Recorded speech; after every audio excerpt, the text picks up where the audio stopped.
Olá, gente! Começa mais um episódio do Lumen, Trazendo Luz. A gente está com um convidado aqui, que a gente já conhece há muito tempo. Vamos colocar as conversas em dia. Você deve estar com expectativa de quem é, ou já até sabe, a gente fez propaganda no Instagram, você já está sabendo quem é. Então aguarda só um pouquinho que a gente já volta.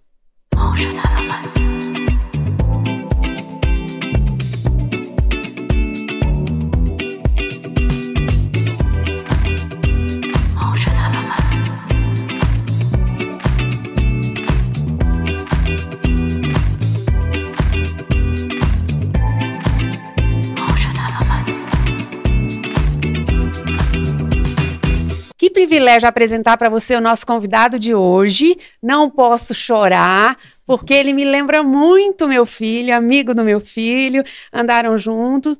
E antes de começar, eu já quero agradecer, né? Pastor João, seja bem-vindo ao Lumen Podcast. Muito bem-vindo. É uma honra te receber aqui. A gente quer aproveitar para deixar um abraço grande para todo mundo da Igreja Batista Filadélfia, nossa casa. É... Quantas lembranças boas de lá, né, Gato? Eu vou falar uma frase aqui que o pastor Casey vai se lembrar dela. Tá lembrado da sua ovelha mais amada? Aí você arrumou briga Nunca com todo mundo. Nunca será substituído. Eu era o único que falava isso. O pessoal fala assim, como é que você se acha assim? Eu falei assim, cara, não é o que ele sente, é o que eu sinto. Eu me sinto mais amado e pronto. Vamos apresentar o João primeiro. A gente tem aqui junto com a gente o pastor João, ele é pastor dos adolescentes da Igreja Batista Filadélfia, filho do pastor Keyson, da pastora Laudiane. Antes de continuar esse papo aqui, eu quero que você dê um alô para a galera que está aqui te assistindo. Primeiramente, quero agradecer, Ricardo, Keila, por essa oportunidade maravilhosa de bater esse papo edificante. E, bem, tem as melhores expectativas possíveis. Espero que você receba tudo que Deus tem para fazer essa noite aqui com vocês. Amém. Amém. A gente quer mandar já um abraço e fazer um convite para o pastor Keyson e pastora Laudiane. A gente quer deixar aqui a nossa gratidão e nossa honra. A gente foi muito feliz. Nós fomos da Igreja Batista Filadélfia durante mais de 15 anos. Não sei se eu vou conseguir falar. Continua, Gato. Pastora Laudiane e pastor Casey foram quem a gente considerou de fato os nossos primeiros discipuladores. Era além de pastor, eram nossos discipuladores e amigos. Acho que a coisa, eu não sei se é comum hoje em dia, mas eu e pastor Casey a gente era colado. Amigos mesmo, assim, de viajar juntos, as nossas férias em família. E a gente jamais vai esquecer isso, né? Jamais. Deixaram marcas profundas e do caráter do pastor Casey, da pastora Laudiane. Isso pra gente sempre foi, assim, um exemplo de vida, um exemplo de casal. Nós chegamos lá né? sem filhos e eles nos ensinaram coisas preciosas. Eles apagaram muito incêndio na nossa vida, nos ajudaram muito, foi muito precioso o tempo que nós passamos. E para quem não sabe por que a gente saiu, Deus nos mandou. Nós fomos comissionados, né? Demos muito fruto na Igreja Batista Filadélfia, somos muito gratos, deixamos muitos amigos. Muitos amigos, um beijo, galera. Kênia, pastor Derossi, pastora Rosa, pastora Vivi. Aliás, é melhor parar, pastor né? Marquinhos. Se a gente vai esquecer o nome, a gente tá lascado. A lista é enorme, porque é uma igreja muito grande, né? A gente ainda tem a Igreja Batista Filadélfia como nossa casa. Amamos vocês e receba sempre a nossa gratidão, pastor Keyson. O Senhor mudou a nossa história. Pastora Laudiane me amou muito, me deu grandes oportunidades e me fez, né, ser quem eu sou hoje, né? Deus tem feito tanta coisa na nossa vida e vocês marcaram a nossa história. Sim. Um grande beijo, mas hoje é o dia do João. Vocês estão convidados. Essa mesa aqui está esperando vocês. Sim. Já que hoje é o dia do pastor João Felipe, vamos começar pelo início. Há um ditado que as pessoas sempre costumam dizer que filho de pastor é pastor. Como é que você se descobriu no chamado? Você achou que tinha... Achou não, você tem convicção, é claro. Mas como é que você viu? Você viu que seus pais eram pastor e de repente você se viu pastor? Ou você sentiu aquele toque do Espírito Santo? Quando foi? E quando foi para o chamado pastoral? Claro, eu já respondo, só quero dizer que todo esse amor e carinho que vocês transmitiram aqui a eles é recíproco, tenho certeza disso. E respondendo à pergunta, Ricardo, eu acho que sempre há aquela grande expectativa em cima do filho de pastor, né? E algo que eu entendi é que eu não deveria corresponder às expectativas alheias, mas que eu deveria corresponder ao chamado de Deus e às expectativas de Deus, né? De que o meu alvo não seria agradar as pessoas, mas agradar ao coração de Deus, primeiramente. Então, é engraçado até dizer isso, porque meus pais nunca tiveram a pretensão de que nós fôssemos pastores, né? Nunca foi uma obrigação, nunca foi... eles nunca chegaram e pediram, olha, por favor, seja pastor, olha, se dedique ao ministério. Nunca. Sempre nós fomos livres para, como você disse, discernir o que Deus tinha para nós. Mas para mim começou muito cedo, né? Eu tenho hoje 20 anos, sou um pastor jovem, mas a minha história e a minha vida com Deus começou muito antes. A minha mãe diz que, na verdade, a minha conversão começou aos 4 anos. Uau. Eu nem lembro tantos detalhes desse dia, mas eu sei que de lá pra cá, minha vida nunca mais foi a mesma, né? Eu não sei o que é ter uma vida sem o Senhor. Às vezes as histórias dos ex, né? Do ex-drogado, ex-viciado, é muito impactante. Mas a minha história não tem nada de ex, né? Eu nasci em um berço cristão, em um lar cristão. Minha família é uma família de sacerdotes, de pastores. Então a minha história começa muito cedo. E com 12 anos eu lembro que num um congresso de filhos de pastores em São Paulo, eu sempre sonhei em jogar bola, jogava bola com o Vitor e sempre fui apaixonado nisso, treinava, fazia escolinha. Minha grande luta com a minha mãe era pra saber se ela ia deixar ou não ir pros campeonatos. E eles nunca deixaram, e eu sempre ficava frustrado com aquilo. E eu não entendia, na minha imaturidade criança, do porquê que eu não podia ir jogar o campeonato. E tudo, fui chamado algumas vezes para ir para algumas outras cidades, mas tinha esse sonho de ser jogador, mas com 12 anos nesse lugar, nesse ambiente. Deus me confirmou o meu chamado e de lá para cá eu tenho dedicado a minha vida para Deus, para o Senhor, para as pessoas, para essa juventude, para essa geração. Meu coração queima ao falar de jovens e adolescentes. Eu entendo como a minha missão hoje, como uma voz profética, para provocar um avivamento nessa juventude. Uau. Com jovens e adolescentes de Brasília, do Brasil e do mundo. Então, é isso. Eu tive essa convicção aos meus 12 anos e de lá para cá tenho feito isso e espero fazer até o meu último dia de vida. Pastor quiser. João. Deixa eu só fazer uma pergunta para ele a respeito do futebol, porque sua mãe Lá não deixava você jogar futebol. Sim. Mas tu jogava bem, de repente era tua mãe viu tu jogando e falou assim, filho, não, aí não. Você sabe que nem sempre a gente tem a perspectiva correta a respeito de nós mesmos, né? Não, e mãe também não serve, porque a mãe vai sempre dar força. Nem mãe serve, né? Muito bem pra falar isso. Mas olha, o que os meus professores da escolinha diziam é que eu jogava bem. Tinha futuro, que eu levava jeito. Mas jamais vai saber. Mas não aprove ao Senhor que assim fosse, né? Mas ainda gosto de jogar bola. Jogo de vez em quando, mas só por hobby agora. Pastor João, a gente vê muitas histórias de filhos de pastor que se desviaram. Convivendo tão de perto, né, com a sua família, era intenso. A vida de pastor é muito intensa. É uma entrega, né, para outras pessoas e muitas vezes a família sente. Você tem algum sentimento assim de era pesado ser filho de pastor? Você mesmo falou, eu não ando pelas expectativas das pessoas. Então você sabe que há uma expectativa em cima, há uma vida entregue, há pais que estão muito tempo fora ou quando estão dentro também, a ovelha sugando a atenção, né, exigindo atenção. Então é uma vida intensa. Pesou em algum momento na sua vida ser filho de pastor?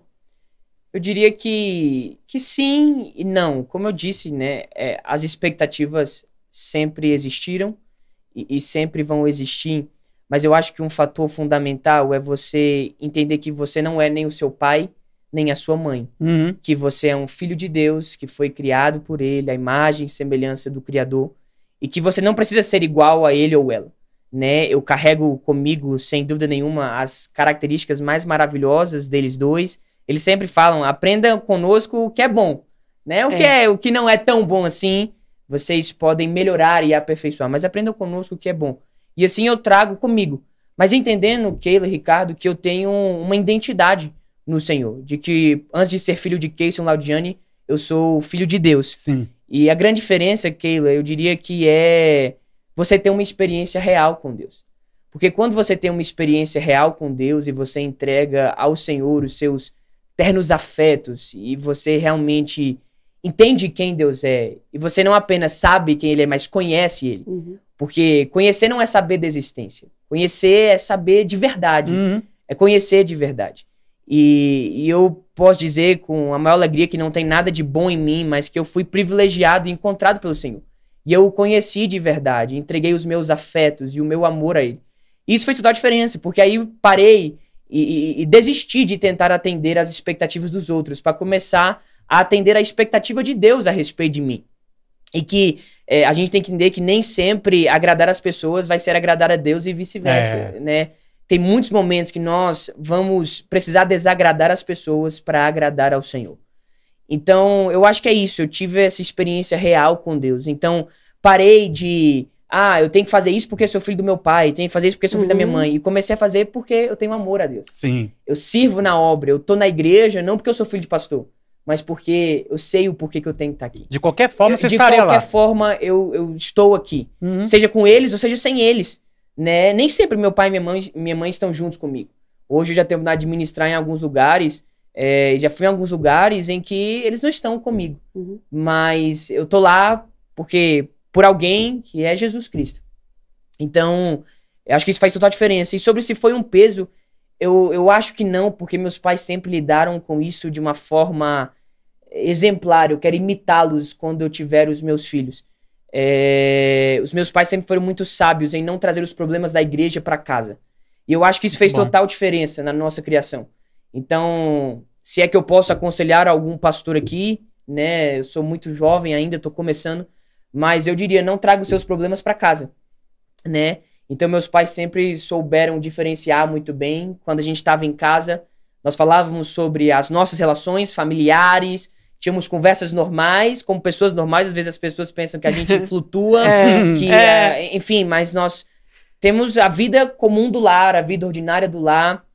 E meus pais sempre privilegiaram ter tempo de qualidade conosco, sempre souberam equilibrar isso muito bem. Então, desde que eu me entendo por gente, a gente tem um dia na semana para família, para estar em família, para almoçar, seja almoçar, jantar, lanchar, o que for. Alguns dias mais tempo, dos dias menos tempo, por conta da correria. Mas sempre tivemos esse dia que não era para falar de igreja, nem de ministério, mas era para falar de nós, sobre nós, a respeito de nós. Às vezes puxar a orelha, às vezes eles brigarem conosco, nos disciplinarem. Claro, sempre em amor. Mas eu acho que é isso. Eles souberam equilibrar isso muito bem, não trazer os problemas da igreja para casa. E eu acho que isso nunca gerou traumas em nós. Porque o que eu vejo são filhos de pastores traumatizados, feridos por aquilo que eles já escutaram dos pais. Meus pais nunca deixaram eu escutar e ouvir aconselhamentos deles. Então, eu nunca imaginava... A gente até brinca, às vezes, que a gente cresceu numa bolha. Porque nossos pais, assim, de certa maneira, nos protegeram muito bem disso. Hoje eu sou pastor, atendo jovens, adolescentes, vocês sabem, não é nem um pouco fácil o que a gente escuta. E hoje eu sei a realidade, hoje eu sei muito o que eles ouviam, né? E, inclusive, consigo me empatizar, ser empático com eles. E entender também até o peso que, às vezes, o ministério traz sobre as nossas vidas, né? Então, eu acho que é isso. Eu diria que, para mim, não foi pesado por conta que os meus pais, graças a eles, eles colocaram esse amor em nós, por Deus e pelo ministério muito, muito bem. Show. É fato que o que você falou aqui é legal, que você falou assim, eu me percebi filho de Deus. Então, assim, você já teve, desde os 4 anos, você já teve uma experiência que você não se lembra, mas sabe que foi algo chocante ao ponto de te marcar. Sim. E marcar sua mãe. Mas quando que você se viu no chamado pastoral? Uma coisa é você se sentir filho, mas agora para tomar conta de pessoas mesmo no chamado pastoral. Agora filho vocacionado. Agora um filho vocacionado. Sim. Eu digo que, assim, o dia que eu me lembro que o Senhor estava me chamando para pastorear e cuidar de pessoas, foi nesse dia que eu citei para vocês, aos meus 12 anos, nesse congresso de filhos de pastores em São Paulo. É difícil precisar o dia que eu comecei a fazer isso, porque é até engraçado, eu digo que eu bati o recorde na igreja, que eu fui o menino mais jovem a começar a discipular. Na nossa igreja nós temos pequenos grupos de discipulado, E eu comecei quando eu tinha 12 anos. Uau. E eu lembro que eu comecei nos meus primeiros... nos meus primeiros 2 discipulados, não tinha ninguém. Não foi ninguém, e eu pensei em desistir. E aí no próximo eu lembro que a pastora Vivi, como foi citada aqui no início, falou, juntou algumas crianças na fase ali da pré-adolescência, colocou lá no nosso discipulado. E aí de lá pra cá eu lidero desde então esse pequeno grupo. E desde os meus 12 anos que eu tô ali liderando e cuidando de pessoas. Claro, aos 12 anos é difícil esperar algo grande de um menino de 12 anos. Mas ali já é um start, ali né? já era um começo, eu já via como um começo. Eu lembro de juntar ali os meninos, as meninas, e ali eu pregar uma palavra, ministrar uma palavra. A minha esposa, que tá aqui comigo hoje, era minha discípula. O pessoal até brinca, diz que eu fui esperto. Pode isso? Pode isso! Que eu discipulei bem.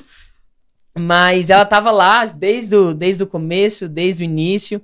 Então, assim, eu me lembro até hoje das vezes que eu ministrava. E desde então eu nunca parei. E me apeguei a esse chamado. E amo mesmo cuidar de pessoas. Pastor, você é fruto de uma geração que tá com muitos problemas. E você é um outsider. Né? Você não tem nada a ver com essa geração da parte do mundo, e dentro da igreja você encontra uma geração cheia de problemas e você se dispôs a cuidar delas. Sim. Primeiro eu queria que você falasse da sua vivência, né, de escola, como era ser um menino santo no meio de um povo não santo. Né? Não quero taxar de outras coisas, aliás, eu não gosto de chamá-los de ímpios, mas eu gosto de chamá-los quase crentes. Vão chegar. Ainda não chega, né? Amém. Estão chegando, porque a gente está fazendo a diferença nesse mundo. Então, como é essa vivência numa geração tão complicada? Eu gosto de dizer que gente para apontar problema já tem de monte. Isso. Né? Então, assim, que a geração tá complicada. Eu não vou nem ficar falando aqui, porque todo mundo já sabe, basta pesquisar no Google, na internet, nas redes sociais, você vai ver o que tá acontecendo lá fora. Né? Então eu creio que Deus está chamando pessoas para se posicionar e amar e profetizar o melhor, o que Ele tem para essa geração. Né? E as minhas expectativas e a minha esperança nessa geração é enorme. Mas no que diz respeito à minha vivência como adolescente, eu tive algumas batalhas, alguns entraves, momentos difíceis e delicados que eu já tive que sair de escola por alguns problemas, assim... Estudava num colégio que eu era bem adaptado, estudei boa parte da minha vida. Lembro que uma época mudei de colégio, um colégio mais perto da nossa casa, na região onde a gente morava, e aquilo ali foi um choque enorme para mim. Ao escutar coisas que eu nunca tinha escutado, ouvir coisas que eu nunca tinha ouvido, receber convites que eu nunca tinha recebido. E vou mais uma vez mencioná-los, porque eu sou fruto deles. Meu pai e minha mãe interviram assim... de maneira muito eficiente. Então eles me tiraram do colégio, fui para um colégio menor naquela época, e para mim foi a melhor coisa. Ali nesse colégio eu terminei o ensino médio e tudo. E hoje o meu objetivo é ensinar e capacitar os adolescentes para esses momentos, sabe? Para fazer a diferença no lugar onde eles estão. Uma das visões do meu ministério, assim, do nosso ministério e como igreja, é formar e capacitar adolescentes que vão mudar e transformar o ambiente em que eles vivem. Amém. Né? Na escola eu sempre tive algo muito claro, de que as nossas atitudes valem muito mais do que as nossas palavras, muitas vezes.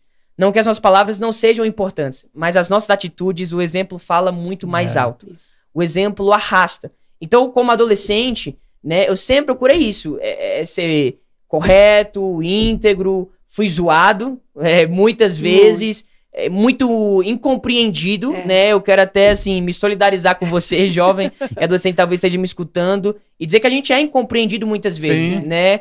O mundo não nos entende, nós somos peregrinos, nós estamos caminhando numa terra que não é nossa. Até porque é a natureza do mundo, né? Nós somos de uma outra natureza, nascemos de novo, né? Perfeito. Então, assim... Eles não entendiam por que fazer sexo só depois do casamento, eles não entendiam por que se guardar, por que esperar, não entendiam o porquê não ir para determinados lugares ou falar determinadas coisas. Assistir determinadas coisas, aí você não sabe de nada, eles estão conversando, você não está sabendo do que está rolando. Perfeito, mas eu tentei ao máximo perseverar e Deus me guardou, os meus pais também. Mas eu sei que, na verdade, a maioria dos jovens adolescentes não tem essa base que eu tive. não têm essa solidez em casa como eu tive. Então, nossa tentativa como pastores e líderes de adolescente é justamente tentar oferecer para eles essa condição, essa base, ferramentá-los na palavra de Deus, ensiná-los sobre as disciplinas espirituais, para que eles sejam fortes, suficientemente fortes para permanecerem, perseverarem contra as astutas ciladas de Satanás, porque o inimigo não tá brincando, né? É tão impressionante porque às vezes eu gosto de dizer que os filhos das trevas são mais intencionais do que os filhos da luz. E as trevas não estão perdendo tempo em discipular essa geração.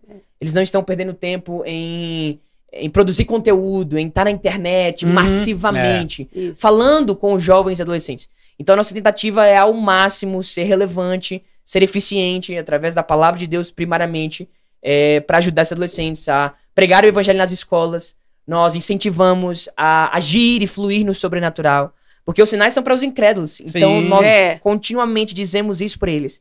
Fluam no sobrenatural. Não percam a oportunidade de orar por cura. Não percam a oportunidade de dar uma palavra profética, de sabedoria, de conhecimento. Eu me arrependo. Talvez hoje, se eu voltasse atrás, eu faria mais isso. Assim, eu sei que eu sempre fui um crente, né? Todo mundo tava claro, os meus princípios e valores, mas eu creio que eu poderia mais. Eu penso que eu poderia ter falado mais Jesus, pregado mais, ter sido mais ousado. Então eu tento isso, eu falo isso, seja ousado. Pregue, a gente tem hoje células nas escolas, é lindo ver o que os adolescentes têm feito nesses lugares.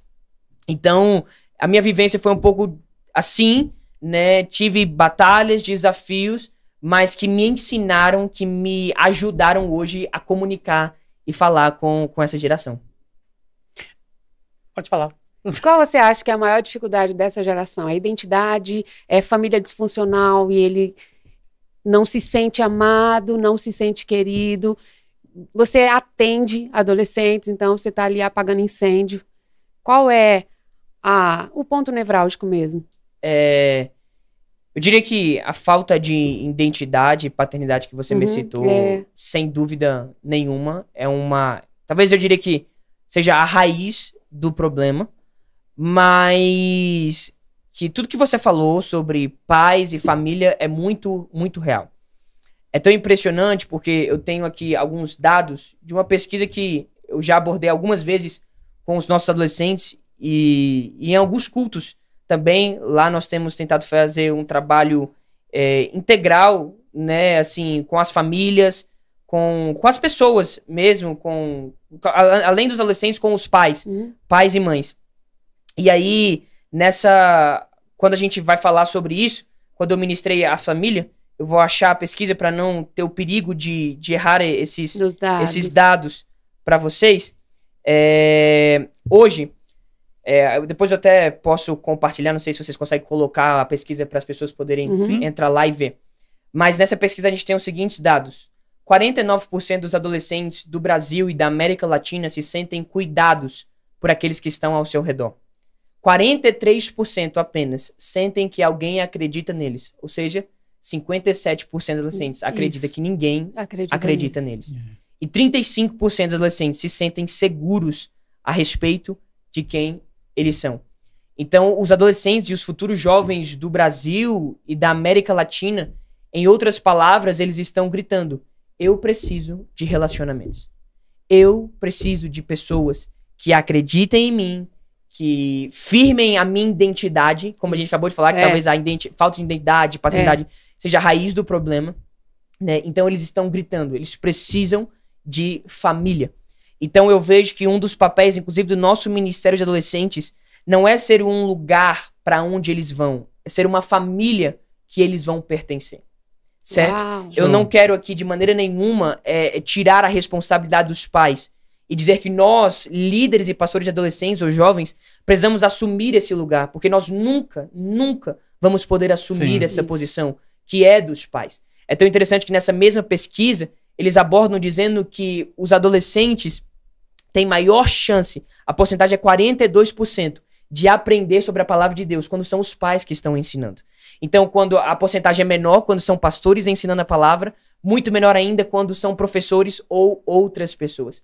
Então, a criação dos nossos filhos não pode estar à deriva. A criação dos adolescentes não pode estar nem na mão dos pastores, nem na mão dos professores. Ela precisa estar na mão dos pais. Mas nós, como Ministério de Adolescentes, precisamos investir, como líderes, investir estrategicamente na formação deles, não substituindo os pais, mas oferecendo um lugar de formação, de capacitação desses adolescentes, sabe? De oferecer para eles oportunidades para crescer, para se desenvolver, inclusive no que diz respeito à liderança, a cuidar de pessoas, enfim, e por aí vai. Mas eu diria que, sim, essa questão da família, da falta de paternidade, falta de pessoas que afirmem a identidade desses adolescentes, é o que tem causado a maioria dos problemas que a gente tem atendido hoje. Porque eu vejo o seguinte, é tão impressionante porque tem como ir pro inferno estudando em colégio particular. Tem como ir pro inferno tendo o carro do ano. Tem como ir pro inferno estudando na melhor universidade. Só não vai pro inferno quem tem a palavra no coração. Então, eu vejo que os pais, com muito amor eu digo isso, não é uma condenação. Eu digo isso porque eu tô do lado deles, querendo ajudar uma geração, querendo socorrer uma geração. Então eu vejo que os pais muitas vezes estão trocando isso. Eles na fase da adolescência, no colégio, eles estão dizendo estuda.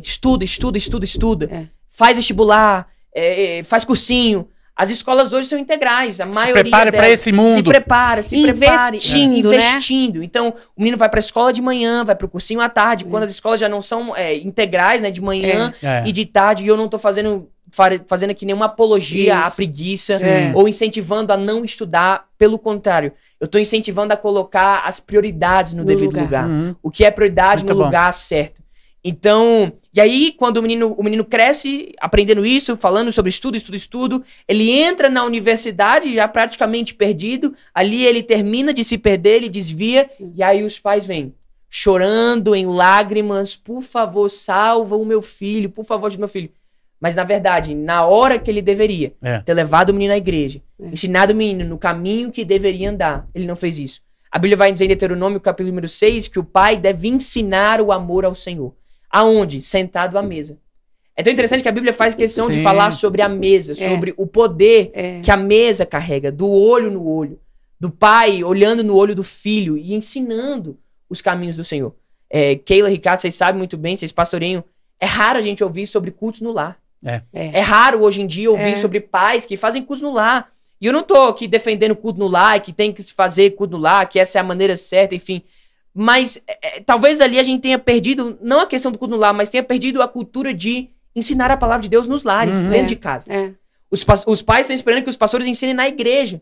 Mas a nossa competição, ela é injusta. Covarde. Porque é covarde. A gente tá com eles um dia na semana, às vezes no máximo 2, com os adolescentes mais engajados que participam dos pequenos grupos. Mas eles estão 5 dias na escola, de manhã, de tarde.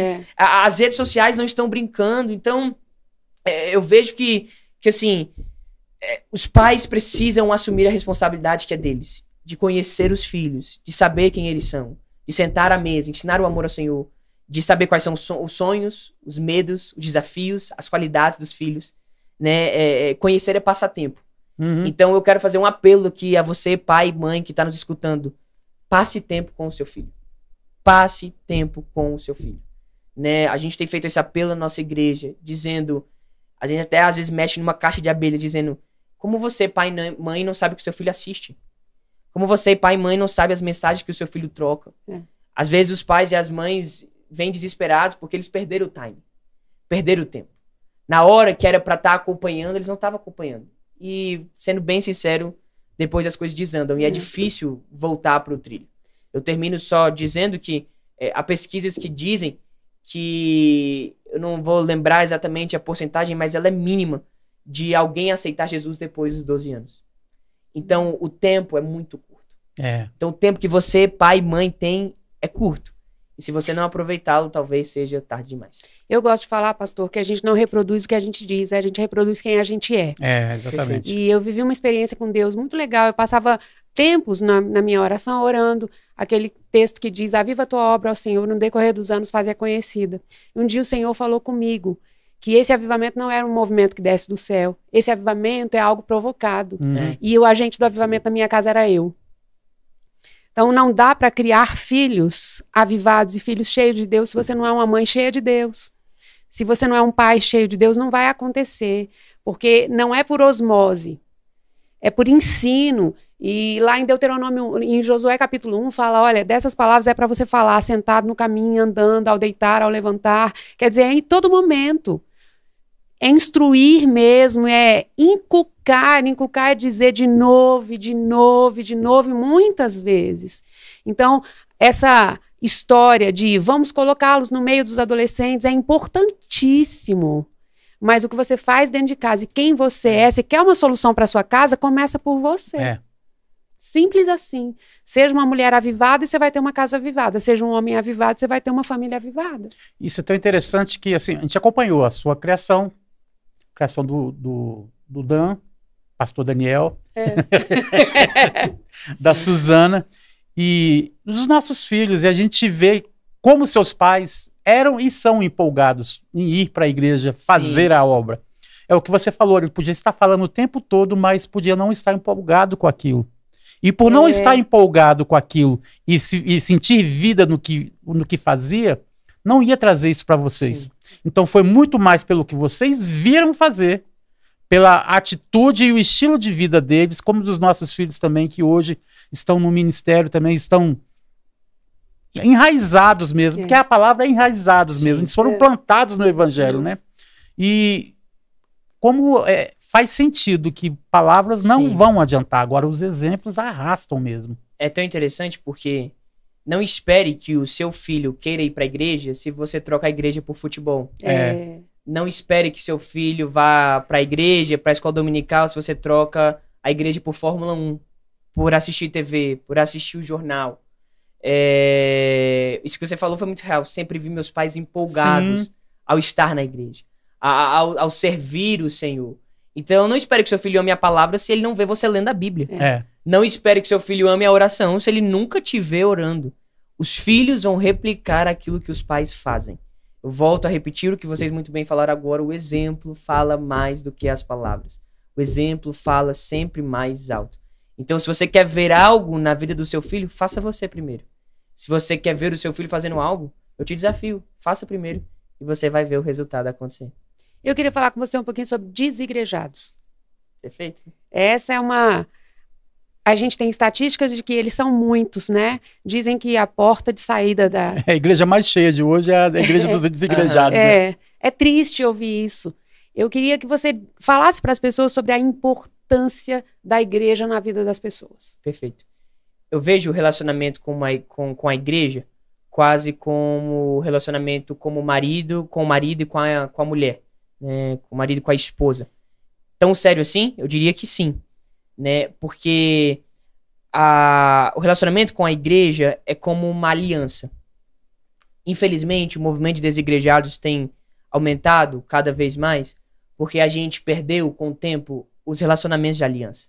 Sim. Talvez essa cultura do networking e dos relacionamentos que são feitos à base de troca talvez tenha fomentado mais e contribuído com esse movimento. Onde as pessoas vão aonde a gente vai oferecer algo para elas em troca. Então ela vai para a igreja se a igreja oferece algo para ela.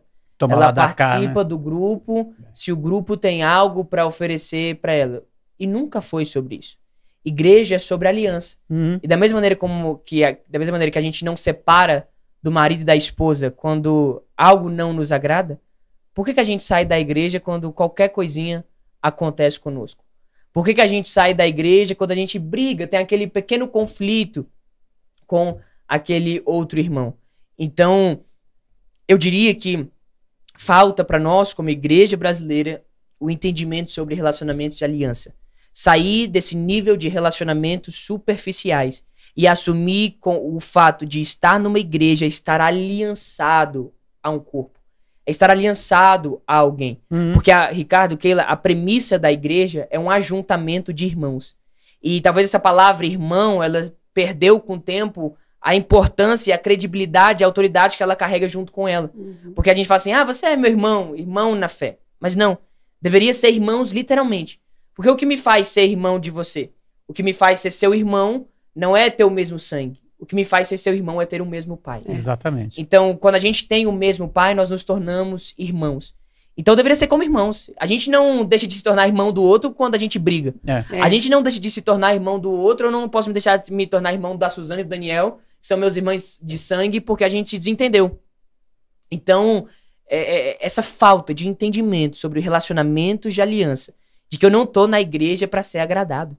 Eu não tô na igreja para ser somente para ser feliz, primariamente, para ter um clube social, para ter amigos, para ter amigas, buscar a bênção. Buscar a bênção. Meu Deus, que entendimento! Quando foi que esse entendimento de buscar a bênção e não abençoador entrou nas nossas vidas?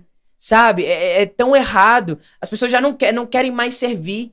Sendo que o culto não deveria nem ser o lugar onde a gente vai receber, porque a gente deveria estar recebendo durante a semana inteira no quarto, comendo da palavra de Deus, bebendo das fontes do Senhor. E o domingo deveria ser para servir, para doar. As pessoas estão indo para receber num lugar onde deveria ser para doar. Exatamente. Sabe? Então, assim, esse egoísmo, eu diria que é um egoísmo, é uma idolatria do eu, é uma egolatria, né? As pessoas estão se adorando. Se a gente não tomar cuidado, a gente o tempo todo cai nesse limbo de se auto-adorar, né? De adorar a si mesmo, né? Hoje a gente não tem mais esculturas. Não são mais esculturas os deuses de hoje. Os deuses de hoje somos nós mesmos. Talvez se a gente saísse, a escultura com que a gente iria se deparar seria nós mesmos. Tem muito altar levantado. É muito altar levantado. Muito ego, as pessoas pensando nelas mesmas o tempo todo. Pouco no corpo e muito nelas mesmas. Então, eu acho que se as pessoas tivessem esse entendimento, muitas coisas mudariam. O que eu acho engraçado a respeito dos desigrejados é que eles querem ter acesso ao noivo falando mal da noiva. Exatamente. Você conviveria, você teria amizade com alguém falando mal da sua noiva, que hoje é sua esposa? Cara, isso é incoerente dessas coisas, né? Então as pessoas precisam abrir um olho e saber que Deus, Jesus, tem ciúme da noiva. Sim. E quer que você faça parte da noiva. O corpo somos nós, né? Um corpo bem ajustado. É ali que, no Salmo 33, fala que é na comunhão que Deus ordena a bênção, e é uma bênção para a vida. Porque ele quer tão junto que ele falou assim, eu vou derramar uma bênção aqui, específica aqui, ó, na comunhão. Aí você acha que você pode andar à margem do que Deus está falando. E é tão impressionante que quando a gente aprende a viver em comunhão, a gente descobre que às vezes as coisas que nós mais precisávamos estavam na faceta do nosso irmão e não na nossa. De que há uma grande sabedoria em andar com pessoas diferentes. Andar com pessoas iguais vai te levar sempre para o mesmo lugar. Mas às vezes a resposta que você precisava é de uma pessoa justamente diferente de você. Porque vai te trazer uma perspectiva diferente, uma visão diferente. Quantas vezes as respostas que eu precisava, ou que nós precisávamos, veio de pessoas que a gente nunca esperava. E eu acho que aí tá a beleza de viver em comunhão, aí tá a beleza de viver dentro do corpo de Cristo. E aqui, Ricardo, que eu preciso desmentir, né, essa ideia de que eu sou igreja fora do corpo. Sim. Você não é igreja fora do corpo. Então essas pessoas que dizem por aí, eu não congrego em nenhuma igreja, mas porque eu sou a igreja... Não, você não é a igreja do Senhor isolado. Você nunca vai ver um braço sozinho andando por aí. Você nunca vai ver uma perna sozinha, fora de um membro, fora de um tronco, andando por aí. Então pare de achar que você fora de uma igreja é a igreja do Senhor. Você não é. A igreja do Senhor é um corpo bem ajustado, que tem mãos, pés, cabeças. E como a Bíblia diz, nenhum pode dizer ao outro que não precisa dele. Sim. A Bíblia vai dizer que aqueles que são menos vistos ainda possuem uma importância maior, talvez, do que aqueles que são vistos pelos demais. Então isso aí precisa ficar muito claro. A igreja do Senhor é o corpo de Cristo, a igreja ajuntada e em comunhão. Antes que a gente mude de assunto, esse aspecto daquele trecho da Bíblia lá em 2 Coríntios, quando fala assim, muitos adoecem e morrem por não discernir o corpo. O corpo é a igreja. Sim. Sabe, se você não consegue perceber a igreja como parte de você, é por isso que às vezes você fala assim, não, eu creio que se Deus orar eu vou ser curado. Mano, se você não está discernindo o corpo, se você não está discernindo onde você faz parte, se você está dentro da igreja, às vezes denegrindo a imagem do seu irmão, quer dizer, você está se mutilando, porque você é corpo, né? É por isso que muitos adoecem e morrem dentro da igreja, fora da igreja. Por quê? Porque não discernem o corpo. Isso é fabuloso o negócio. Deus, quando Deus começa a colocar trechos assim na Bíblia, eu estava estudando sobre cura. Assim, na hora que eu vi, assim, por quê? Aí que eu venho entender, é discernir o corpo a igreja. É violento demais isso, né? Muito forte. Muito, muito forte. Pastor, fala um pouquinho pra gente. Você hoje cuida de adolescentes, né? E Ainda falando da geração atual, a gente vê uma crise de autoridade por parte dos pais. Como um garoto, né, com todo o respeito, de 20 anos, se faz respeitar e consegue discipular, cuidar de adolescentes? Tem algumas coisas que eu aprendi nessa curta caminhada que eu tenho até aqui, mas que eu acredito que sejam dicas e conselhos valiosos para você que está começando nessa jornada de pastorear a nova geração. É que o nosso desafio é transmitir vida e não conteúdo. Muito bom. Porque tem muita gente transmitindo conteúdo e pouca gente transmitindo vida. Aqueles que vão acessar o coração da nova geração são aqueles que há congruência e convergência entre as palavras e as atitudes. Nós carecemos de líderes e de pastores como João Batista. Você vai ver na Bíblia que João Batista nunca pregou uma revelação nova. João Batista nunca trouxe uma mensagem nova que ninguém nunca tinha escutado. Quando você vai estudar a Bíblia, você vai ver que João Batista estava replicando os ensinamentos dos profetas. João Batista veio replicar os ensinamentos de Isaías, Jeremias, Malaquias. A palavra dele, a mensagem dele era uma só. Arrependei-vos, porque é chegado o reino dos céus. A Bíblia vai dizer que havia mais pessoas se arrependendo com as palavras de João Batista do que pessoas se arrependendo no templo daquela época. Então, e qual era o segredo de João Batista? É que João Batista se tornou a mensagem que ele pregava. Isso. Nós precisamos de mensageiros que se tornem a mensagem. Paulo vai dizer em Tito que em seu ensino exista seriedade e integridade. Ou seja, ensino sem integridade de nada adianta. Então, para conquistar autoridade, eu diria que você conquista autoridade não com as suas palavras, mas com a sua vida. Sim. A gente já falou aqui, talvez eu até vou soar repetitivo, mas o exemplo conta muito. Tanto que tem algumas pessoas que às vezes são mais velhas e começam essa jornada de discipular, de liderar adolescentes e jovens. E às vezes muitos entram no conflito de que, meu Deus, mas como que eu vou liderar adolescentes? Eu não sou mais adolescente. Você não precisa ser um adolescente. Você precisa ser uma referência para adolescentes. Eles não querem ser liderados por outro adolescente. Eles querem ser liderados por uma referência. Eles querem ser liderados por alguém que eles possam olhar e dizer assim, eu me inspiro nesse cara. Eu me inspiro nessa mulher, eu me inspiro nessa pessoa, eu quero ser como ele, eu quero ser como ela. Eu quero imitar ele, porque imitando ele eu vou imitar Jesus. Então, eu diria que se você quer ter autoridade, transmita a vida. Se você quer ter autoridade, deixa eles perto da sua vida. Deixe os seus adolescentes perto de você. Perto a ponto de que eles vejam você lidando com as coisas. Como você fala, não no púlpito. No púlpito é uma fração muito pequena, sabe? Na rede social é uma fração muito pequena da nossa vida. Deixa ele ver como você fala com a sua esposa, deixa ele ver como você fala com a sua família, como você trata as outras pessoas, como você lida diante das tentações, sabe? Às vezes ele não vai estar com você no dia a dia, mas você pode compartilhar esses momentos, compartilhar a sua dor. Algo que gera muita reciprocidade e aproximação é compartilhar a sua dor. As pessoas não querem ouvir as suas vitórias, as pessoas querem ouvir as suas dores, né? Saber que você venceu na vida, que você é um grande pastor, um grande pregador, tudo bem, elas já estão vendo isso na sua vida. Elas querem saber o que você venceu, coisa que você passou, igual a elas. Né? Então, os momentos que eu mais vejo os meus adolescentes vibrarem, prestarem atenção, é nos momentos que eu digo, olha, eu passei por isso, eu enfrentei isso, eu errei nisso. Olha, quando diz assim, nossa, eu pequei, aí acabou. Meu Deus, o senhor... eu pequei, mas eu me arrependi, né? Como se você trouxesse pro pé de igualdade, você faça assim, faça isso agora. Exatamente. Eles não querem mais super-homens, né? Eles não querem super-homens, eles querem pessoas de verdade. De verdade. Então, eu diria que ser de verdade, é transmitir vida e não conteúdo. E qual o papel da internet? Eu diria que a internet é um púlpito. Sim. E eu acho que nós, como líderes, deveríamos ser sábios a utilizar o maior número de púlpitos que a gente puder usar. Isso. Então, às vezes, tem adolescentes que não vão até a sua igreja. Tem adolescentes que nem moram aonde você mora, na cidade onde você pastoreia. Mas o fato de você se abrir para estar na rede social, usar desse púlpito, pode alcançar um número maior de pessoas. Pessoas que você nem faz ideia. Pessoas que você nem faz ideia, como esse podcast que nós estamos fazendo aqui agora. seguindo nessa ideia de conselhos que eu daria para líderes, eu diria que você como líder precisa se abrir para conhecer essa geração que você está liderando, sem preconceitos pessoais.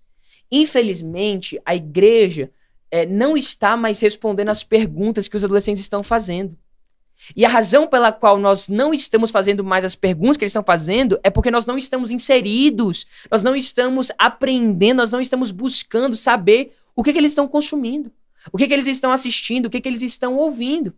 Então, todo líder de jovem e adolescente precisa conhecer, pesquisar, estudar e ler sobre a geração que ele está pastoreando. Não adianta querer pastorear a geração Z como se pastoreava a geração X. Isso. Não adianta querer pastorear a geração Z como se pastoreava a geração de baby boomers.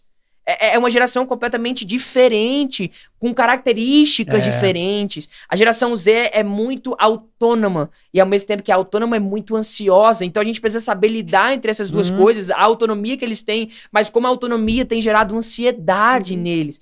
Então assim, nós precisamos conhecer. E eu tenho escutado às vezes de muitas pessoas dizendo assim, eu não gosto de TikTok.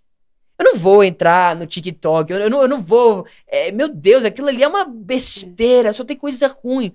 E olha, se você tem uma palavra de Deus para não estar lá, continue com a palavra de Deus que você tem. Mas se você não tem, não perca tempo. Porque se negaram a entrar no TikTok, no Instagram, estar participativo nesses lugares, é se negar a pastorear essa geração. Porque, Ricardo, Keila, eles estão lá dentro. Sim. As gerações antigas talvez não estão lá, talvez a TV era muito importante, os rádios, mas hoje é rede social. Rede social. Então, eu não quero nem te incentivar, porque nem eu gosto assim, de ficar consumindo o que tem nessa plataforma. Mas algo que eu tenho claro é que eu preciso estar lá para fazer diferença. Eu preciso estar lá para contribuir, para gerar conteúdo, para lhe colocar palavras de Deus mesmo, que vão abençoar esses jovens e esses adolescentes. E como você disse, às vezes a gente não sabe o impacto que isso tem, aonde isso vai chegar. Então eu te incentivo, mesmo que seja com pouco, mesmo que seja ainda pequeno, comece, faça, poste, compartilhe. Como eu disse, assim, na medida do possível, mostre a sua vida, mostre que você é humano, não um super-herói, mostre os desafios que você passa e compartilhe as pílulas de sabedoria que Deus colocou para você, porque eu gostaria de dizer isso, não reme contra a maré. Se negar a entrar aonde eles estão é remar contra a maré. Você vai se esforçar, mas você está onde eles não estão. Entende? Sim. É um trabalho, às vezes, à toa. Você tá se esforçando. Mas peraí, essa geração não gosta mais disso. Essa geração não liga mais pra isso. Eu termino aqui dizendo que eu trouxe um dado estarrecedor pro meu pai esses dias. Na verdade, foi até meu cunhado e eu já sabia. E aí ele falou assim, meu sogro, o senhor sabia que hoje os adolescentes eles não pesquisam mais no Google. Os adolescentes estão pesquisando no TikTok. Caramba. Meu pai falou, o quê? Como assim? Hoje a principal ferramenta de pesquisa deles não é mais o Google. O Google, que pra nós era assim, o auge da tecnologia, e que tudo que você tem, você pensa ali... Da informação. O dicionário mais prático que a gente conhecia, né? Hoje eles pesquisam no TikTok. Por quê? O TikTok são vídeos rápidos. Primeiro, é vídeo, é dinâmico. Tem alguém ali fazendo uma palhaçada, falando, conversando com você. As receitas de bolo não se pesquisa mais no Google, se pesquisa no TikTok. Porque no TikTok vai ter um vídeo, uma pessoa ali fazendo e rindo, contando uma piada, fazendo uma graça. É um vídeo de 30, 40, 1 minuto. São pílulas, né? E isso atrai a nova geração. Então, assim, você vê como as coisas mudaram. E não se abrir, o mundo é um alvo em movimento. Não se abrir para essa realidade é remar contra a maré. Isso é tão engraçado porque Deus me mandou para a rede social. E eu sou muito resistente. Quando Deus nos colocou aqui no Lumen, eu não queria vir de jeito nenhum. Foi uma luta. Insistindo, vamos fazer. Para começar, essa sala aqui não era para ser podcast nosso, a gente fez para alugar. Sim. E Deus começou a nos conduzir para isso aqui. Quando o Ricardo me chamou, eu falei, não vou pôr minha cara na internet de jeito nenhum. E há 2 anos o Senhor falou comigo para começar a produzir conteúdo. E eu peguei os dados, né? Eu sou mestre, eu fluo na unção de mestre. Então, eu fiz um PowerPoint, levei para o meu pastor. Falei, pastor, olha, como eu vou estar na internet, antes que as pessoas me vejam, eu quero te dizer por que eu tô lá. Sim. E eu achei muito legal que ele falou, olha, vá a lugares que eu não vou chegar, mas que vocês vão chegar. Amém. E falamos do Lumen também. E nós viemos para cá. Mas teve uma época, já recentemente, que eu dei um tempo. Eu parei de postar, porque eu falei, pai, é sério que o senhor está me chamando para esse negócio? Porque se você não usar de equilíbrio, isso suga a sua energia, suga o seu tempo. E eu fiquei, acho que umas 3 semanas, e o Senhor teve que me mandar de novo. E eu tô lá na rede. Mas eu quero te perguntar como você faz para não se deixar ser... Agora eu já encontrei o meu equilíbrio. Sim. Mas como você faz para não ser sugado e como você ensina os adolescentes a saírem dessa roda viva? Porque você começa com 5 minutos e se deixar você girar aquilo ali, você vai embora. E o mundo inteiro tá lá, toda sorte de coisas, né? Agora, depois que você começa a seguir algumas coisas boas, as coisas boas começam a chegar, mas tem todo tipo de coisa. Sim. Como você faz para não ficar sugado por aquilo ali? Olha, eu não tenho nenhuma fórmula muito mágica, e eu diria que talvez nem tanto espiritual para isso. Eu, por muito tempo, até como você disse, achar esse equilíbrio, e quando ainda adolescente, né, eu sou jovem, mas eu já tenho uma certa maturidade, eu já encontrei esse equilíbrio de não ficar ali horas e horas mexendo no Instagram. Mas para esse adolescente, para esse jovem que hoje está aqui nos escutando, eu diria, os celulares hoje, a maioria, o iPhone mesmo tem, aquele modo no celular que você coloca o tempo limite. Então coloque o tempo limite, 30 minutos, máximo 1 hora, e respeite aquilo. É claro que isso não é uma solução concreta, porque o cara pode muito bem lá e apertar tirar. E ele entrar. Mas eu diria que essa talvez seja uma pílula de sabedoria pra você. Sim. Pegue, coloque um tempo limite que você vai ver aquilo e seja fiel a isso. Pastor, eu não tenho controle, eu não consigo. Eu diria, seja radical o suficiente e apague. Se isso tá te impedindo, tá te sugando, eu vejo que as redes sociais hoje sugam, inclusive, a nossa fome por Deus. Porque nos distraem demais. Então, eu diria que se hoje tem sugado você, sugado sua fome, o seu tempo com Deus, eu diria, seja radical e apague. Exclua. Se você não tem condições ainda, muito bom, saia. Saia, porque nós não somos obrigados a estar ali. Não é porque... sabe, não é porque todo mundo tá lá que você tem que estar lá. Então, exclua até que você se veja livre, talvez, desse vício, dessa dependência, e esteja pronto de novo pra voltar e pra consumir o que tá ali, sabe? Eu fico pensando, até que ponto vai o nosso amor por Deus que a gente não tá pronto pra excluir o Instagram? Até que ponto vai a nossa dependência de Deus que a gente não tá pronto pra excluir o TikTok? Entendeu? Ou que essas redes sociais têm mais o nosso tempo do que Deus? Porque eu vejo que o problema é isso. É quando isso tem mais o nosso tempo do que o Senhor. E, inevitavelmente, o que você mais investe tempo é o que você mais ama. É muito fácil saber o que você ama. Me mostre a sua agenda, que eu vou saber e eu vou te dizer o que você mais ama. Me mostre, aqui no seu celular, a maioria do celular tem, o tempo que você passa em cada coisa. E eu posso te dizer o que você mais ama. Então, eu vejo que o problema é isso. É quando esse tempo fica excessivo, né? E começa a nos distrair, nos roubar do Senhor, eu digo exclua. Se não, coloque tempo para te limitar, para te impedir ali de entrar. E no mais, seja o mais equilibrado possível. O equilíbrio hoje é fundamental, principalmente nas redes sociais, né, João Felipe? Porque, pastor João Felipe, às vezes vai sair até Janjão. Muito tempo. Foi assim que a gente conheceu, né? Foi assim que a gente conheceu. Isso não quer dizer que não haja o respeito, é claro, né? Mas essa questão, assim, de você conseguir se disciplinar a respeito daquilo que é prioridade, porque eu lembro, eu não sei se tem jovens hoje ao ponto de ser alienado como eu era na minha adolescência, na juventude, porque eu chegava na escola, o pessoal falava de novela, eu falava assim, esse pessoal tá falando do quê? Porque em casa a gente não foi acostumado a assistir novela. É claro que hoje, de repente, tem jovens que não têm acesso às redes sociais porque não querem também. Mas sempre existe o domínio próprio a respeito dessas coisas, que é muito importante. Às vezes a pessoa fala assim, não, mas Deus quer que eu seja uma voz na internet. Uma voz na internet não é ficar 24 horas lá. Sim. Uma voz é você falar, não é ficar ouvindo. Sim. Então, assim, precisa haver esse é entendimento do que Deus quer contigo nas redes sociais. Porque foi um espaço que a gente deixou de tomar posse e hoje a gente está querendo pegar um lugar que nos pertence, né? A televisão foi do mesmo jeito. A gente não tinha espaço na televisão, porque a gente achava que não era de Deus. As redes sociais, muita gente fala, as redes sociais não é de Deus. Não é de Deus porque não tem gente de Deus lá o suficiente para ser maioria.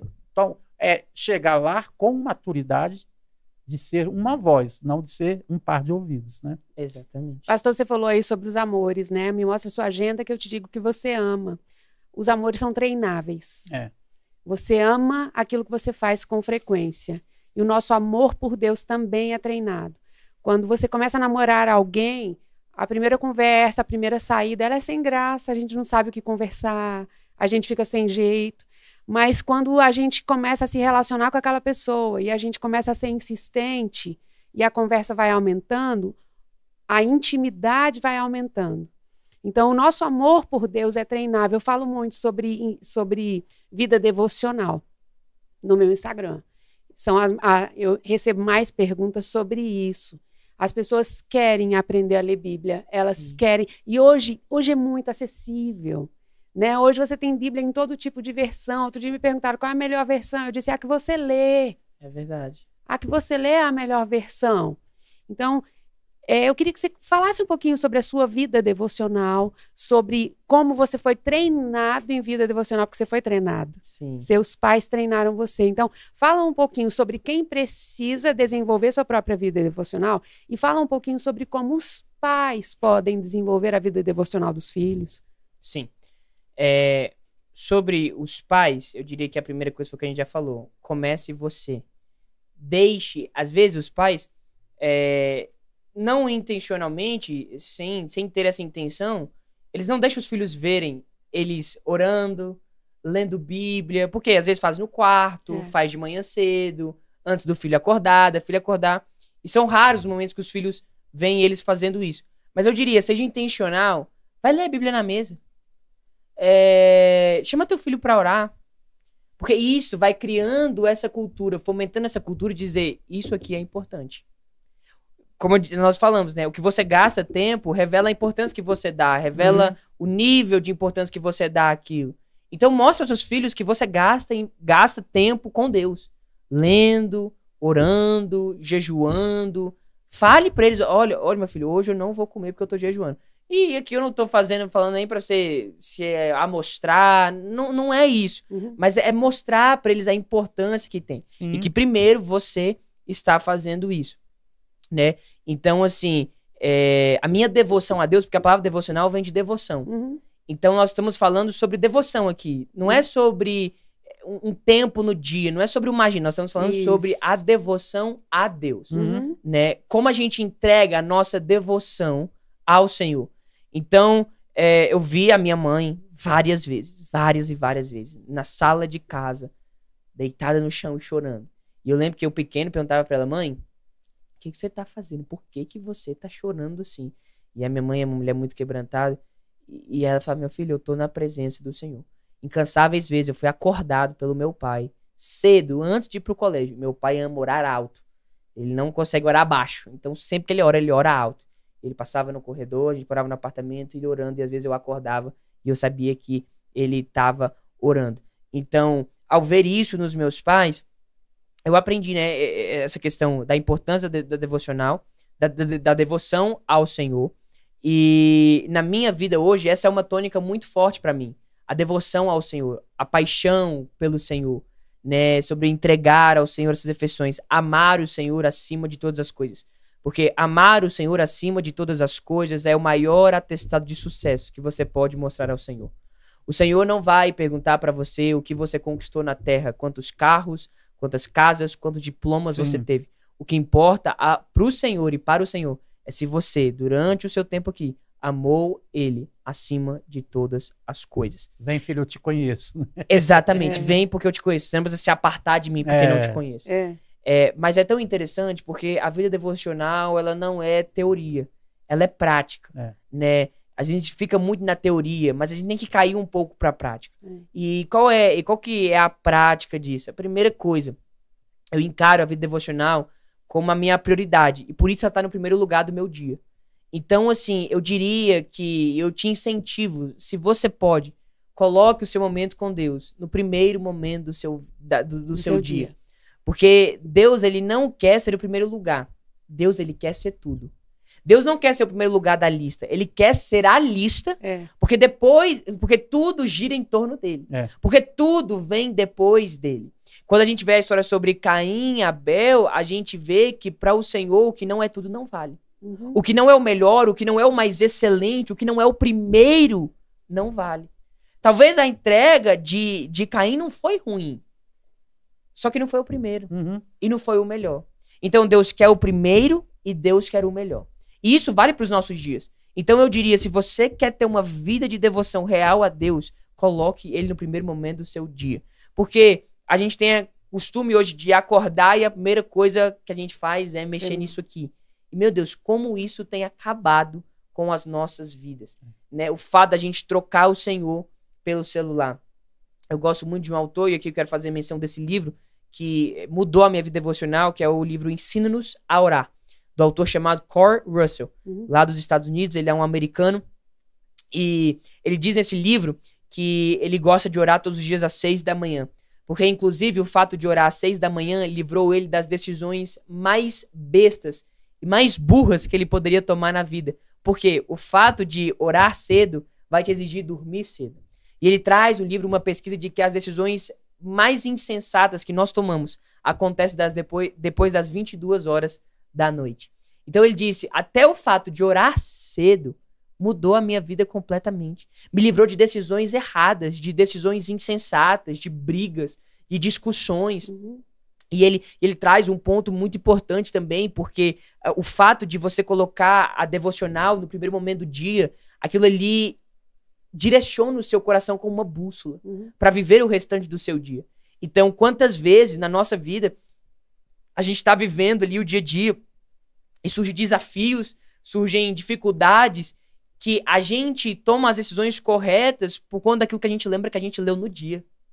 Aquela passagem do dia, aquele verso do dia, sabe? Nossa, durante o dia você passou uma situação muito difícil, te irritou demais, mas naquele dia você leu no livro de Mateus, aprendei de mim que sou manso e humilde de coração. Então a mansidão e a humildade do coração de Jesus, que você leu e se alimentou daquele dia, vai direcionar o seu coração a tomar a decisão correta. Então é impressionante como o fato de colocar Jesus em primeiro lugar muda tudo na nossa vida. Então a primeira coisa que eu diria para ter uma vida devocional eficiente é coloque em primeiro lugar. Coloque em primeiro lugar. A segunda coisa que eu diria é que tem muita gente que tem dificuldade em orar. E diz assim, eu não passo tempo com Deus porque eu não sei orar. O que falar. Eu não sei o que falar com Deus, o que dizer para Deus. E esse problema flui de um lugar de uma falta de entendimento do povo. Né? A Bíblia diz que o povo carece por falta de entendimento. A grande questão é que Deus nunca nos pediu para achar e adivinhar o que orar. Deus já nos deu o manual para oração.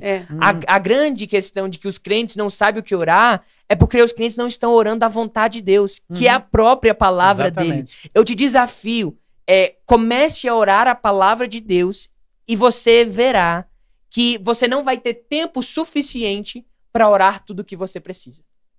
Então, quando eu entendi isso, de que orar a palavra de Deus, inclusive, me livra de orar errado, porque a Bíblia diz que o coração do homem, ele é enganoso. Os nossos desejos são enganosos. Então, se a gente orar por nós mesmos, a gente vai orar um monte de coisa, um bando de coisa que Deus não gostaria que a gente estivesse pedindo. Então, eu vejo duas saídas. A primeira é, ore a palavra de Deus. Use a Bíblia como a sua maior base para fazer as suas orações. Pegue textos, ore os textos, medite nos textos e transforme aquelas palavras em oração. E você vai ver que você não vai ter tempo suficiente para orar tudo que você precisa. E a segunda coisa que eu diria é, ore em espírito. Que é a instrução do Senhor. Paulo vai dizer, eu dou graças porque eu falo mais em línguas estranhas do que vocês. Se Paulo fala isso, no mínimo ele demonstra ali uma importância do falar em línguas, do orar no Espírito. Então, e o fato de orar no Espírito é a certeza de que, mais uma vez, além de orar a palavra de Deus, que é a vontade dele, quando nós oramos no Espírito, a Bíblia diz que é o Espírito que está intercedendo por nós. Então, é o próprio Espírito de Deus que está orando através da minha e da sua vida. Então, eu diria, gaste muito tempo orando a palavra de Deus e gaste muito tempo orando o dia inteiro, orando em línguas estranhas, orando no Espírito, porque tem um pastor, não vou me lembrar o nome dele, ele é bem conhecido, e ele disse assim, eu nunca orei mais de 20 minutos. Mas eu também... Perfeito, muito obrigado.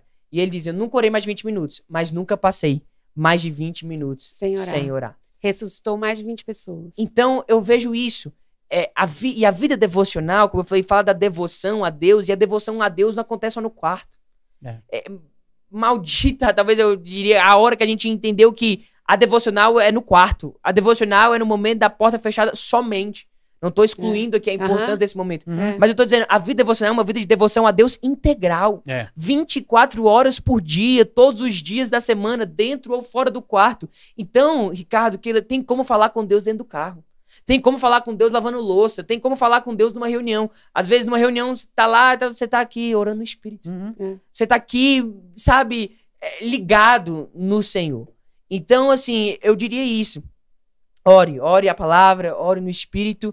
E agregado a tudo isso, para potencializar tudo isso, jejue. Né? Como o jejum tem sido uma arma que, inclusive, tem sido pregada mais durante esse tempo. E como ela é importante. Eu que gostaria de abrir um espaço para fazer uma indicação de um livro, que é O Poder Secreto da Oração e do Jejum, do autor chamado Mahesh Chavda. Não sei se vocês já leram. Mas é um livro fantástico, que fala como potencializar e catapultar esse poder através da oração, junto com o jejum. Infelizmente, o jejum é uma arma muito esquecida por nós, às vezes. Mas o jejum, ele mata a nossa carne para vivificar o nosso espírito. Então, uma vida de devoção a Deus, o que é uma vida de devoção a Deus, se não uma vida no espírito? Uma vida que anda e caminha no espírito. Então, eu te desafio a começar um jejum o mais rápido possível, dentro das suas limitações, dentro do que você pode hoje. Uau! Fazendo um adendo nisso aí que você está falando, quando as pessoas dizem, eu não sei orar, né? E muitas vezes elas acham que elas precisam entrar no quarto e ficar 20 minutos. Eu gosto quando o livro de Efésios compara o casamento com Cristo e a igreja, né? Os momentos de intimidade de um casal, eles são poucos perto de todo o resto da vida. Então, Deus quer isso, Deus quer todos os momentos. É necessário um momento de intimidade? Mas você pode fazer de toda a sua vida uma vida de intimidade. Uma vida de oração. Você deve orar sobre tudo, em todo o tempo. Como é orar em todo o tempo? É orar no supermercado. É orar entrando no carro. É fazer Deus participante da sua vida. Né? Eu acho que ser um pouco mais informal com Deus ajuda. Muitas vezes as pessoas, né? Eu gosto de chamar... Eu até já fui repreendida por causa disso, porque às vezes a oração é Altíssimo e Eterno Deus, Deus de Abraão, de Isaac, de Jacó, mas Jesus disse que ele quer ser chamado de papai. Ele é papai, né? Ele é meu marido, ele é aquele que está comigo o tempo todo. Então, eu acho que um pouco de informalidade é necessário, saber que eu posso falar com Deus tudo que eu estou pensando, absolutamente tudo, inclusive aquilo que é ruim, porque ele já sabe. E quando eu levo aquilo para ele me devolve um ensinamento que me transforma. Simples assim. Você tem algum programa que você faça com os adolescentes para ensiná-los essa vida de adoração? Hoje, assim, além de falar massivamente sobre isso, em tudo que a gente faz, porque, assim, eu entendo que o ministério, ele não roda ao redor de programações, mas ele funciona ao redor da sua visão. E hoje, como eu havia já compartilhado aqui, a nossa visão é justamente isso, é formar e capacitar avivalistas, é provocar avivalistas. Então, a gente fala em tudo que a gente faz, seja da brincadeira ao momento mais sério, que é o momento da adoração, da ministração da palavra. Em todo o tempo a gente está trazendo essa tônica de disciplinas espirituais. De inculcar mesmo. De inculcar isso no coração deles, na mente deles. De Deus em primeiro lugar. Uma vida de devoção ao Senhor, uma vida de amor ao Senhor. Uma vida devota às disciplinas espirituais. Oração, Bíblia e jejum. Tem uma sigla que a gente usa muito e constantemente, é o JOB. Que é o jejum, oração e Bíblia. O tempo todo. É job. Que job é trabalho, É. né? E é quase como que o trabalho do cristão é jejum, oração e Bíblia. Então a gente inculca isso o tempo todo neles. Agora no mês de novembro, nós vamos começar uma campanha no nosso Ministério de Adolescentes. Sem Bíblia não tem café. Então durante todos os dias do mês de novembro, nós vamos fazer um desafio onde eles vão mandar foto no grupo todo dia, antes de fazer qualquer coisa. O fato de ser sem café, o fato de não fazer nada antes, nem celular, nem rede social, nem café, nem comer, antes de falar com Deus. Então todos os dias eles vão mandar uma foto no grupo do WhatsApp, lendo a palavra, ali, né, postando ali no grupo o seu momento com Deus, não para se amostrar para ninguém, mas só para treinamento, exatamente. Então, sem Bíblia não tem café. Então, essas campanhas, esses desafios, falar isso o tempo todo tem fomentado essa cultura de uma vida com Deus, né? De uma vida com fogo, em chamas pelo Senhor. Então, é basicamente isso. Além disso, a gente tem um braço hoje no nosso ministério que chama Escola de Avivalistas. É a nossa escola dominical, que a gente não chama de EBD, porque, né, se fosse a gente chamar de EBD, nenhum adolescente ia aparecer. Então, por isso que a gente tem um nome bonito, né? Que faz sentido, que é Escola de Avivalistas.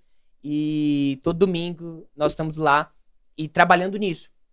É um momento um pouco mais intencional do que a hora do culto, onde a gente capacita eles na palavra de Deus e a gente aborda os mais diferentes módulos, onde a gente já falou sobre oração, sobre só a palavra de Deus, só sobre a Bíblia, sobre jejum. Estamos agora num módulo sobre adoração, ensinando a adoração bíblica, o que é a adoração mediante a palavra de Deus, não o que a gente pensa, não o que a gente acha, o que a Bíblia diz sobre adorar a Deus. Tratamos sobre assuntos atuais, às vezes polêmicos, a gente trata com os adolescentes. Então é um lugar onde a gente também permite ensiná-los de maneira um pouco mais profunda sobre isso. Show de bola. É claro que você, como pastor lá dos adolescentes, você quando... Eu pelo menos eu era assim eu gosto de mirar lá na frente, né? Sim. E tá inculcando eles aonde eu quero chegar com eles. Não sei se contigo é assim. Mas o que você já tem alcançado com os adolescentes hoje? Você tem planos para o futuro? Você, Ricardo, eu quero chegar aqui. Isso você pode falar também. Sim. Não, eu posso falar. A minha pretensão... Assim, eu vejo que como a Bíblia diz, o coração do homem faz planos, mas a resposta vem do Senhor. Sim. Isso é muito claro, né? Nós não estamos buscando métodos, nós estamos buscando a Deus. Sim. Isso tem que ficar muito, muito claro. Mas como eu poderia dizer, é digno, né? Fazer planos, pensar, se planejar, traçar metas. O meu sonho, assim, é chegar num momento em que o Combo Alpha, né, que é o nome do nosso Ministério dos Adolescentes, comece a ser relevante para as nações, para o mundo. Que ecoe aquilo que o Senhor tem feito conosco ali em Taguatinga, Brasília e Distrito Federal, para o mundo. Meu sonho é ter ali comigo 1.000 adolescentes, 2.000 adolescentes. A gente tem uma promessa de que nós vamos ser uma igreja de 20.000 pessoas. Amém. E a gente se apega a isso, ora sobre isso. Sim. E eu penso, numa igreja de 20.000 pessoas tem que ter no mínimo 2.000 adolescentes. Né? Pelo menos 10% ali muito da bom. igreja tem que ser adolescente. E o meu desejo é esse, sabe? Mas não que eu tô apegado à quantidade. Mas é isso, nós queremos provocar um avivamento. E inevitavelmente as pessoas vão vir no lugar onde tá acontecendo um avivamento. Então eu viro e mexo, eu sempre falo para as pessoas que estão comigo, servindo comigo, trabalhando comigo. E eu sempre digo, olha, o nosso objetivo é só ser um lugar onde a presença vai hospedar. O nosso objetivo é só ser um lugar onde a presença do Senhor vai vir e aqui vai ser a casa como era de Marta e Maria. Um lugar onde Ele gosta de estar. Porque o dia que nós formos um lugar onde o Senhor se agrada de estar e de repousar, as pessoas virão. E esse é o grande desafio nosso. É gerar mais presença do que entretenimento. Sim. Porque atrair por entretenimento é fácil. Mas da mesma maneira que vem fácil, vai fácil. É porque não é sustentável. Não é sustentável. Então, eu tenho metas claras na minha cabeça. Como eu disse pra você, é ser relevante pro Brasil e pro mundo. É que o Senhor leve aquilo que tá acontecendo aqui. Mas a convicção de que no dia em que nós formos esse lugar pro Senhor, de que a gente vai incessantemente, através das disciplinas espirituais, trabalhando para sermos esse lugar para Deus, esse avivamento vai acontecer. E os adolescentes vão vir. Vai começar a chegar de todos os cantos do Brasil e do mundo. E o meu sonho é que isso se espalhe para as escolas, para as universidades. Amém. O meu sonho é que isso se espalhe para dentro das casas, principalmente. O meu sonho é ver adolescentes alcançando famílias, sabe? Hoje eu tenho vários adolescentes ali no nosso ministério que foram os primeiros a aceitar Jesus. Que o pai e a mãe não são cristãos, de que muitas vezes nem gostam que eles frequentem a igreja. Mas eu já tenho visto eles batalhando, intercedendo, orando, falam conosco, pastor, ora por mim, ora pelo meu pai, ora pela minha mãe. E eu acho que é isso que faz valer a pena, sabe? É isso que faz valer a pena, é quando você vê, esse menino entendeu tudo. Ele entendeu a missão dele, ele entendeu o que é ser um filho de Deus de verdade. Então, é isso, esse é o meu sonho, para esse lugar que nós estamos indo. Papo chocante. Lindo. João, a gente quer te agradecer pela riqueza. Que isso. E pastor Casey e pastora Laudiane, vocês educaram muito bem seus filhos. Eu vejo uma pessoa apaixonada pelo reino, assim como vocês eram. Tal pai, tal filho. Assim como tal vocês pai, são. Tal pai, tal filhos, né? Porque os três são engajados na obra. E é um presente te receber aqui hoje. Foi muito inspirador. E saber que tem pessoas preparadas, jovens preparados para alcançar jovens e adolescentes, sabe? Você foi colocado no momento certo, na hora certa, para fazer a coisa certa. E a gente louva a Deus por isso, né? E a gente quer te agradecer por esse bate-papo. Queria que você deixasse suas considerações finais. Claro. Eu quero agradecer vocês mais uma vez pela oportunidade de estar sentado nessa mesa que tanta gente de Deus sentou aqui. Amém. E tanta gente importante, né? Vocês estão importantes demais. Cada vez mais gente chegando, né? Sentar aqui pra mim é uma alegria. E eu espero que essa conversa chegue no máximo de lares possíveis. Amém. Alcance o máximo de adolescentes e de jovens possíveis. Eu quero aqui te encorajar, você, jovem e adolescente, não pare, não desista, permaneça firme, busque ao Senhor, porque vai valer a pena. Deus conta com você, Deus conta contigo, você é um avivalista para esse tempo. E você, líder, pastor, que até aqui nos acompanhou, eu digo para você também, persevere. Às vezes pode parecer difícil, quase impossível, mas Deus conta com o seu posicionamento. Amém. Deus conta com as suas habilidades, com os seus dons, com os seus talentos. Você é uma peça fundamental para nós. Então, não pare, se reinvente, porque trabalhar com jovens e adolescentes é se reinventar o tempo todo, mas sempre se apegue a uma coisa, a buscar a Deus e não aos métodos, como nós temos aqui. Busque o Senhor em primeiro lugar. Saiba o que Deus quer para a sua localidade, para o seu ministério, para a sua comunidade. Se inspire, mas não copie, porque às vezes o que funciona no lugar não funciona no seu. Muito bom. Então, em primeiro lugar, busque saber o que Deus quer para você, de você e para sua igreja. Fala suas redes sociais, como é que eles vão E te achar? da igreja também, da igreja pastor. Também. Fala As minhas redes sociais você vai achar tanto no Instagram, TikTok, João Felipe _Veloso. As redes sociais da igreja é IBFT, @IBFT Online, e do Ministério de Adolescentes é combo.alfa. Uau! Antes da gente encerrar, você que é pastor, você que cuida do Ministério de Louvor da sua igreja, você que cuida da produção do culto da sua igreja, onde faz aquelas coisas, fica tudo redondinho, tudo bonito, porque Deus merece sempre o melhor. Eu quero apresentar para vocês aqui a LED Produções, a melhor empresa, a maior empresa do Centro-Oeste em painel de LED. Você quer fazer sua locação? Você está interessado em comprar um painel de LED? A gente vai deixar o número aqui, o contato deles, para vocês entrarem em contato. Não compre e nem faça sua locação antes de conversar com eles. Eles têm um suporte fantástico. É a maior do Centro-Oeste. Fica localizada aqui em Brasília, no Vicente Pires. É uma estrutura violenta. E em pouco tempo, a gente vai estar fazendo um coffee break para os pastores conhecerem melhor o que é e como é colocar um painel de LED na sua igreja, que faz toda a diferença, né, pastor? Perfeito. Na nossa, não tem culto sem. Gente, ó, siga, compartilha. Se inscreva no canal. Deixa eu te falar uma coisa, tá cheio de conteúdo bom por aqui. Tem muita coisa boa para você assistir. Dá uma passeada aí no nosso canal no YouTube. Nós estamos no Instagram com @lumen.com. Eu sou @keila.vilasboas. @rickvilas.